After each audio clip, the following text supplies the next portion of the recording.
Well, Sullivan County, as a regional health department, has now confirmed its first case of COVID-19 disease associated with an international traveler. At present, the individual has been isolated, so there's no ongoing threat. There is no evidence of community spread, and as a result, we just want to be sure that we let everyone know, and this is consistent with what we're seeing across the state. There are 7 confirmed cases now in the state of Tennessee. And is their family in quarantine as well? Anyone else they could be in close contact with? We're doing contact investigation now, and the patient has been already in self-isolation. So, international traveler, you tested them, the lab test came in when they returned here to the United States? When they came back to the United States, they had developed symptoms, and as such, we went ahead and conducted testing. Can we say which country this person came from? It's just associated with international travel, and it is a country with cases of COVID-19 that's also being confirmed. Okay. And I know that at this point in time, you can't release much information about who the person is. Instead, you all are doing an urgent plea about good hygiene. What can folks at home do to just practice that, just some good common practices for them? Well, this drops back to the basic concept of prevention that we should be practicing all along. So we need to look at our respiratory etiquette that we practice around other people, so covering a cough or a sneeze. We need to avoid touching our face and get out of the habit of doing it. But we typically will touch our face hundreds of times a day. Keeping our hands washed, wash those hands. That is the primary way, other than droplet spread, that you transmit this virus. Also, we need to work on our concept of social distancing. We know that droplets typically travel no further than 6 feet. And certainly if you're ill with any respiratory illness, you should be staying home and not exposing other people or contacts. With this particular type of illness, though, we do want to protect those at highest risk, which includes the elderly with comorbid conditions, so other medical conditions that can affect the lungs. Are the schools here in Sullivan County at risk? At the present time, no, there is no risk to the schools, and there is no community spread. And also earlier today, the state said that they were going to identify which region those who have been tested positive for COVID-19 are in. But you're specifically identifying here in Sullivan County. Is there a reason for that? We are a special region. We're called a metropolitan region. And as such, we work closely with the health department, but we're a direct county health department.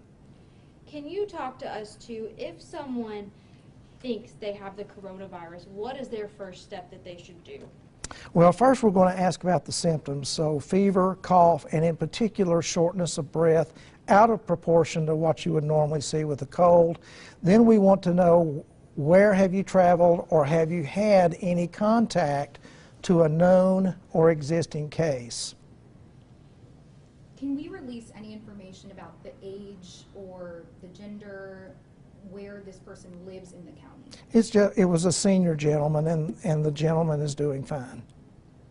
So he is asymptomatic at this point? He's improving. He's improving. And let me see right here. You also said that what resources can people call? Should they call their health provider, their normal health provider, if they're feeling like they might have this? Or what sort of action should they take? Well, the first question is, have you had potential exposure? So have you traveled, been to a region, or been associated with a known contact? That's the epidemiologic link that we're looking for at this point in time. And then there's a number of great resources for information. That includes the www.cdc.gov website for coronavirus. There's also the Tennessee Department of Health website. We have information on our website at www.sullivanhealth.org. And so this is where you can get a lot of your questions answered.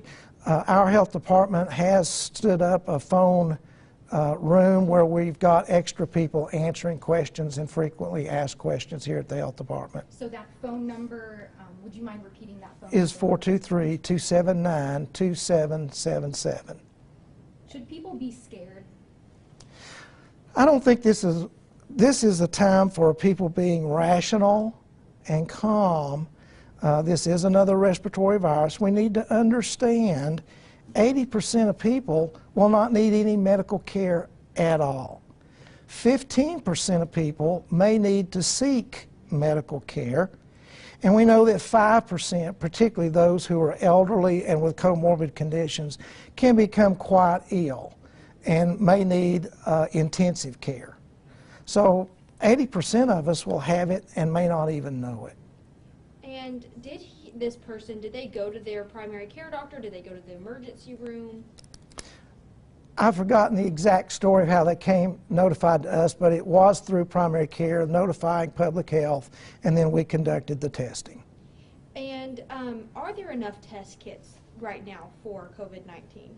At the present time, the Tennessee Department of Health is still being very selective on who we test because we do have a limited number of tests at this time, although that capacity is ramping up very rapidly. In Tennessee, LabCorp is able to do private testing, and then we know Quest is coming online in the next week or so. And again, this person, you said they are at home, they did a self-quarantine to begin with, and now is this a mandatory quarantine? Well, it doesn't have to be mandatory if the person is voluntary in following with what we instruct them to do, and they've been very cooperative. Dr. May, you're on Facebook Live right now. Can you just give a recap for the people just watching and just kind of reassuring them of this situation? Okay, well, we're just confirming that we've received and confirmed our first lab test of coronavirus infection in one of our residents. It was associated with international travel. The patient has been in self-isolation, so there is no risk of further spread. And there is no evidence of any type of community spread. It's just we're announcing the first case in our region. This is also the 7th case across Tennessee. So we have cases scattered from Memphis now all the way through northeast Tennessee. Are you concerned now that it's come to our region? It just emphasizes our concept of prevention, and messaging becomes even more important, particularly practicing those preventive public health measures we should have been doing all along, that are the basics of infection control for any type of respiratory virus. And is there anything else that Angelique and I didn't ask you that you think is important for the public to know, for anyone else to know about this first case confirmed of COVID-19 here in Northeast Tennessee? Not at this time.